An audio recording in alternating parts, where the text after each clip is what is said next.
जिनका नाम उनकी शिक्षा क्रांति के लिए पूरी दुनिया में लिया जा रहा है। अमेरिका के राष्ट्रपति की पत्नी हिंदुस्तान आती है तो कहती है हमें केजरीवाल का स्कूल देखना है, हमें मनीष सिसोदिया के द्वारा बनाए गए स्कूलों को देखना है।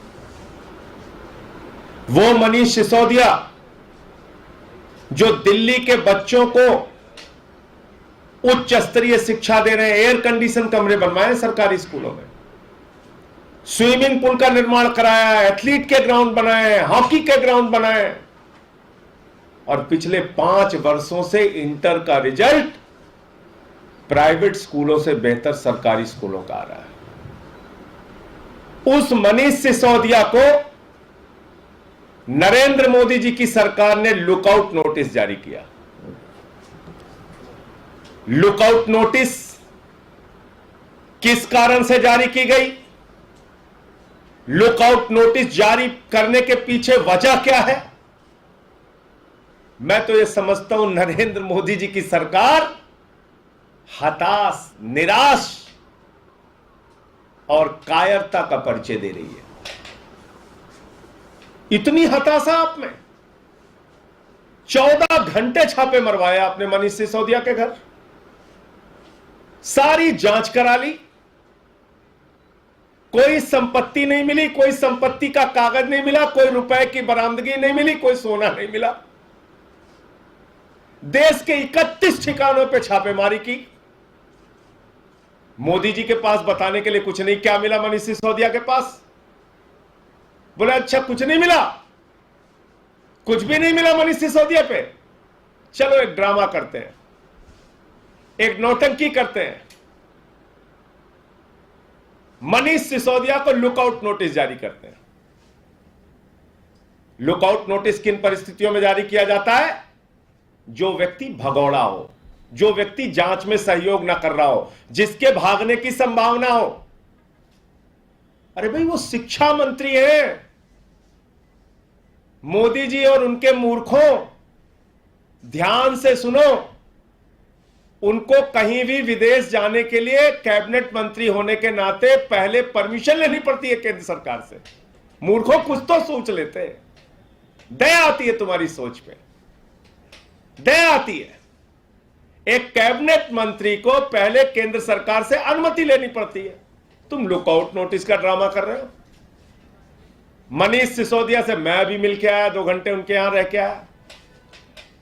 मनीष सिसोदिया ने प्रेस कॉन्फ्रेंस की। जन्माष्टमी के दिन तुमने 14 घंटे उनकी जांच करा ली। ना वो कहीं जा रहे, ना कहीं भाग रहे।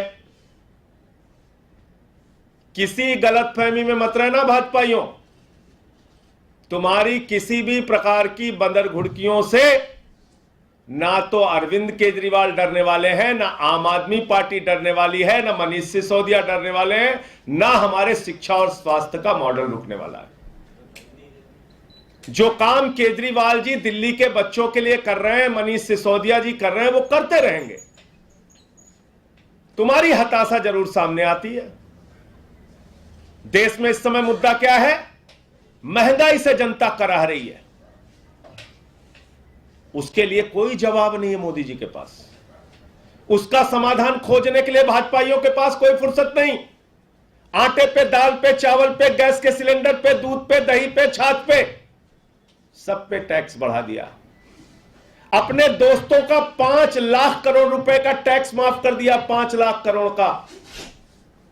उस पे जवाब देने के लिए मोदी जी के पास फुर्सत नहीं। अपने करीबी मित्रों का, दोस्तों का 10 लाख करोड़ रुपए राइट ऑफ कर दिया। बैंकों में जमा पैसा जो जनता का लूटा था उन पूंजीपतियों ने, बैंकों की बैलेंस शीट से उनका नाम हटा दिया। मोदी जी ने राइट ऑफ कर दिया।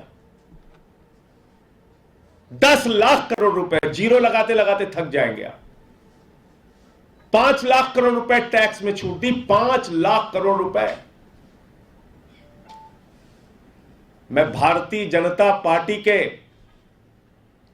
उन तमाम नेताओं से जो 144 करोड़ रुपए कोरोना के समय में दिल्ली सरकार ने माफ किया, उस पे हिसाब पूछ रहे हैं। बताओ मुझे, 5 लाख करोड़ रुपए पूंजीपतियों का टैक्स माफ किया, कितना कमीशन खाया भाजपाइयों तुमने? मोदी जी की सरकार को कितना कमीशन मिला बताओ आप, बताओ। 5 लाख करोड़ रुपए आपने माफ किया कि नहीं किया? चलो छोड़ दो, मोदी जी का जवाब नहीं देना चाहते। मोदी जी बहुत बड़ी चीज है। 85 करोड़ रुपए एमसीडी ने 785 करोड़ के ठेके में से, टोल टैक्स का जो ठेका था 785 करोड़ का, उसमें से 85 करोड़ रुपए कोरोना के कारण माफ किया। लगभग कितना? 10%। बताओ कितना कमीशन मिला भाजपा के नेताओं को, एमसीडी के नेताओं को? कौन सी ईडी गई, कौन सी सीबीआई गई, कौन सी दिल्ली पुलिस गई, कौन सी जांच हुई उनके खिलाफ? बताओ। चलो उसको भी छोड़ दो, टोल टैक्स वाला। आउटडोर एडवर्टीजमेंट वालों ने कहा कोरोना के समय में हमारी होर्डिंग्स लगी थी लेकिन लोग तो निकले ही नहीं देखने के लिए, हमारी फीस आप माफ करो। 100 करोड़ रुपए एमसीडी ने माफ किया, 100 करोड़ रुपए। कितनी ईडी, कितनी सीबीआई, कितनी जांच एजेंसी गई एमसीडी के नेताओं से पूछताछ करने के लिए? 185 करोड़ रुपए, 185 करोड़ रुपए माफ किया कुल एमसीडी ने। कितनी जांच हुई बताओ मुझे? कितनी जांच की आपने?